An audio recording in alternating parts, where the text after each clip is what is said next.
여러분 안녕하십니까? 이번 지방선거에서 광주와 전남의 교육감이 모두 교체되면서 지역의 교육 정책도 변화가 불가피해졌습니다. 구체적인 해법에는 차이가 있지만 두 당선인 모두 학력 회복을 최우선 과제로 꼽고 있습니다. 박지성 기자의 보도입니다. 민선 4기 교육감 당선인들은 혁신교육을 내세우며 인권, 평등에 무게를 두었던 민선 3기와는 차별화된 정책을 예고했습니다. 김대중 전남교육감 당선인은 진보적 가치는 이어가겠지만 기초학력 저하와 청렴도 하락은 심각한 상황이라고 진단했습니다. 공약을 바탕으로 평가가 포함된 학습 이력 관리, 모든 학교 원어민 교사 배치 등 학력 강화와 인사제도 혁신이 우선 추진될 것으로 예상됩니다. 공부하는 학교가 돼야 되고 또 수업이 가능한 교실을 만들어야 됩니다. 그리고 우리 아이들에 대한 미래 교육도 더 준비해야 된다고 생각을 합니다. 이정선 광주교육감 당선인도 실력 광주 회복을 최우선 과제로 꼽았습니다. 구체적으로 기초학력 전담교사 배치와 학교 365 스터디 카페 구축 등을 통해 학습 능력을 높인다는 계획입니다. 두 당선인 모두 학력 저하에 대응하기 위해 학생 평가가 필요하다는 시각은 비슷합니다. 평가에는 여러 가지 기능이 있는데 그중에 수준을 이렇게 진단해봐야 된다라고 하는 순수한 평가 목적이라면 우리 아이들의 수준이 어느 정도인가에 대한 진단은 필요하지 않을까. 두 당선인은 또 교육 격차를 막기 위해 기본 교육비 지급도 추진하겠다고 밝혔습니다. 학생 한 명당 연간 지급하겠다고 약속한 금액은 전남이 240만 원, 광주가 100만 원으로 재원을 어떻게 마련할지는 고민이 필요한 대목입니다. KBS 뉴스 박지성입니다. 맞벌이 가정 등 자녀를 돌보기 어려운 부모 대신 방과 후에 초등학생들을 맡아주는 곳이 지역 아동센터입니다. 최근 전남의 한 지역 아동센터에서 센터장이 어린이들을 체벌하고 폭언을 일삼았다는 아동 학대 의혹이 제기돼 경찰이 수사에 나섰습니다. 김정대 기자입니다. 초등학생 자녀 둘을 지역 아동센터에 맡겼던 박모 씨. 최근 첫째 아이가 센터장으로부터 체벌을 당한 사실을 알게 됐습니다. 이렇게 잡아당기거나 등짝 때리거나 저녁을 먹지 말라면서 센터 문 밖으로 쫓아내가지고 이게 무슨 일이지 하는 생각도 들고 왜 우리 애가. 아동센터에서 일했던 한 종사자는 훈육 차원의 체벌을 넘어 매질도 있었다고 주장합니다. 온갖 욕설을 하며 뒤통수를 때리고 등을 때리고 파리채로 때리고 울면서 잘못했다고 손으로 빌면서 죄송합니다. 학대 행위는 아이들 앞에서 버젓이 반복해서 이루어졌다고 덧붙였습니다. 아이들아 이렇게 말을 때리는 게 하루 이틀 된 게 아니네 그랬더니 오빠는 맨날 맞아요. 지역 아동센터에서 상습적으로 아동을 학대한다는 내부 고발이 처음 나온 건 지난 4월. 말을 듣지 않는다며 윽박지르고 매를 때렸다는 게 목격자와 피해자들의 증언입니다. 아동복지법은 이 같은 신체적, 정신적 폭력이나 가혹행위를 모두 학대로 보고 있습니다. 특히 복지시설에서 학대 행위가 발생하면 최대 시설 폐쇄 행정처분도 내릴 수 있습니다. 취재진은 여러 차례 센터장에게 아동학대 의혹에 대한 해명을 요구했지만 센터장은 응하지 않았습니다. 학대로 정되어 있으니까 경찰서 가서 말하세요. 경찰은 최소 4명의 어린이가 학대를 당한 정황을 확인하고 수사를 계속하고 있습니다. KBS 뉴스 김정대입니다. 바다 위 가두리 양식장에서 불이 나는 경우 육지에서보다 불을 끄기가 쉽지 않은 게 사실입니다. 이런 가운데 전남 여수 일대에서만 해마다 10건 이상씩의 양식장 화재가 나고 있지만 경보기나 소화기를 갖추고 있는 경우는 거의 없다고 합니다. 손준수 기자가 그 현장을 다녀왔습니다. 바다의 양식장에서 불길이 치솟습니다. 물고기 먹이를 보관하는 냉동창고에서 비롯된 불길은 불붙은 가두리를 육지 가까이 끌어온 지 2시간 만에야 가까스로 잡혔습니다. 바다 위에 있는 양식장은 불이 나면 소방이나 해경 등 구조대가 빨리 도착하기 어렵기 때문에 무엇보다 초기 진화가 중요합니다. 최근 3년 동안 여수와 고흥 등 여수해경 관내에서 발생한 양식장 화재는 모두 44건. 양식장에 설치된 전자제품 누전 등 전기적 요인이 대부분입니다. 하지만 현행법상 가두리 양식장이 건물이나 선박으로 분류되지 않아 소방시설에 대한 의무가 없다 보니 단속 근거가 마땅치 않습니다.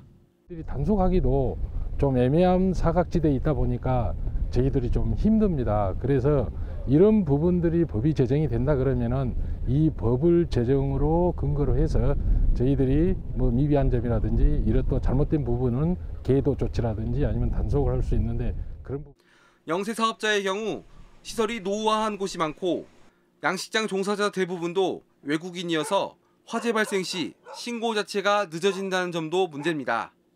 실제로 화재가 났을 때 대부분 아마 어장에 이렇게 소화기가 배치가 없는 곳이 많이 있어서 이제 아마 저희도 좀 당혹스럽고 이러면 초기 진압이 아마 힘드니까 그런 부분이 걱정되긴 했지만 해경은 화재 발생에 대비한 감지기 설치와 화재 발생 초기에 쓸 수 있는 소화기 사용법을 익히는 것만으로도 피해를 줄일 수 있다고 강조했습니다.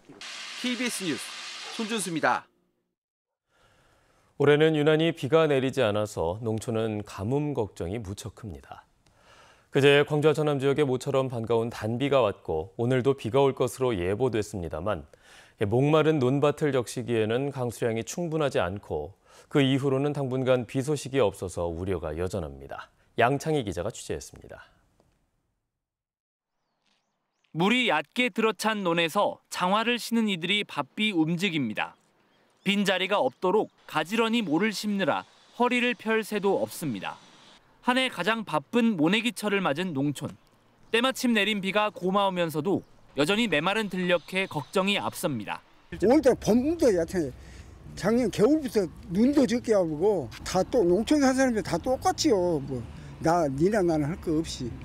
갖은 밭작물들도 가뭄에 신음하고 있습니다. 비가 마음처럼 오지 않으니 주변에서 물을 손수 길어와 밭을 적시는 형편입니다. 걱정은 되죠. 그렇지만 물을 길어다가 최대한 할 수 있는 데까지 할 수밖에 없죠. 이걸 작물을 죽일 수는 없으니까. 그제 기록된 강수량은 여수 거문도 65mm, 고흥 나로도 47.5, 광주 22mm 등입니다. 하지만 가뭄 해갈에는 충분하지 않은 양이었습니다. 올해 워낙 비가 내리지 않았고 특히 지난달 가뭄이 기록적이었기 때문입니다. 실제 전남 22개 시군의 5월 평균 강수량은 3.1mm로 집계됐는데 지난해 2%에 불과했습니다. 전남 농업용 저수지의 저수율도 52%에 그쳐 평년보다 7%포인트가량 낮은 것으로 나타났습니다. 비 소식이 간절한데 오늘 5에서 30mm가 내린 뒤에는 당분간 강우 예보가 없습니다. 비가 내리고 난 이후에는 이번 주말까지 비 소식이 없이 구름 많은 날이 많겠습니다. 하지만 이제 기압계의 변동성이 여전히 크기 때문에 지속적으로 예보 상황을 확인해 주셔야겠습니다. 가뭄이 계속되며 완도 등 섬 지역의 제한급수 역시 확대되고 있어 주민 불편도 이어질 것으로 보입니다. KBS 뉴스 양창희입니다. 화물 차량 운전자들과 전기 배전 노동자들이 잇따라 파업에 돌입합니다. 민주노총 화물연대 본부는 내년 폐지 예정인 안전운임제를 존속시키기 위해 오늘부터 총파업에 들어가기로 하고 광주 지부는 하남 산단에서, 전남 지부는 광양항에서 각각 출정식을 열 예정입니다. 건설노조 광주 전남 전기 지부도 전기 노동자들의 안전사고 대책 마련과 노동 조건 향상 등을 요구하며 오늘 기자회견을 연 뒤 내일부터 총파업에 들어간다고 밝혔습니다. 재개발 현장에서 철거 중인 건물이 무너져 9명이 숨지고 8명이 다친 광주 학동 붕괴 참사 1주기를 맞아 추모식이 열립니다. 광주시와 동구는 학동 참사 1년이 되는 오는 9일 참사 현장에서 피해자들의 넋을 위로하고 안전의식을 강조하는 의미로 추모식을 개최한다고 밝혔습니다. 추모식에서는 참사가 일어난 시각인 오후 4시 22분에 맞춰서 1분 동안 추모 묵념이 이루어지며 추모사와 추모시 낭송 등이 이어집니다. 광주시가 그동안 아이나 키우기 좋은 맘 편한 광주 만들기를 목표로 펼쳐온 생애 주기별 지원 정책에 대해 점검을 벌입니다. 이를 위해 광주시는 오늘부터 27일까지 광주 아이 키움 플랫폼을 통해 생애 주기별 지원 정책을 이용한 시민들을 대상으로 서비스의 좋은 점과 불편한 점, 개선할 점 등을 이용 후기 형식으로 접수할 예정입니다. 광주시는 또 다음 달에는 생애 주기별 맞춤형 지원 정책 확대를 위한 출생에서 성장기까지 시민 정책 제안 온라인 설문조사를 진행할 예정입니다. 전라남도가 친환경 농업을 실천하는 유기농 생태마을 4곳을 새롭게 지정했습니다. 이번에 지정된 곳은 해남 태인마을과 한평 운암마을, 곡성의 연봉마을과 근촌마을입니다. 전라남도는 10헥타르 이상을 친환경으로 재배하며 이 가운데 30% 이상의 면적을 유기농으로 인증받은 마을을 골라서 유기농 생태마을로 정하고 보조금을 지급하고 있습니다.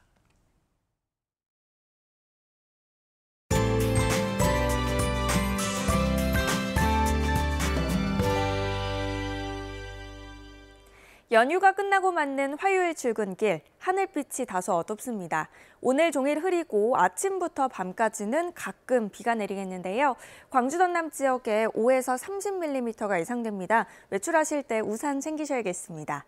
비가 내리면서 더위도 한풀 꺾였습니다. 어제는 한낮 기온이 25도 안팎으로 심한 더위는 아니었는데요. 오늘은 어제보다도 3도가량 낮아 비교적 선선하겠습니다.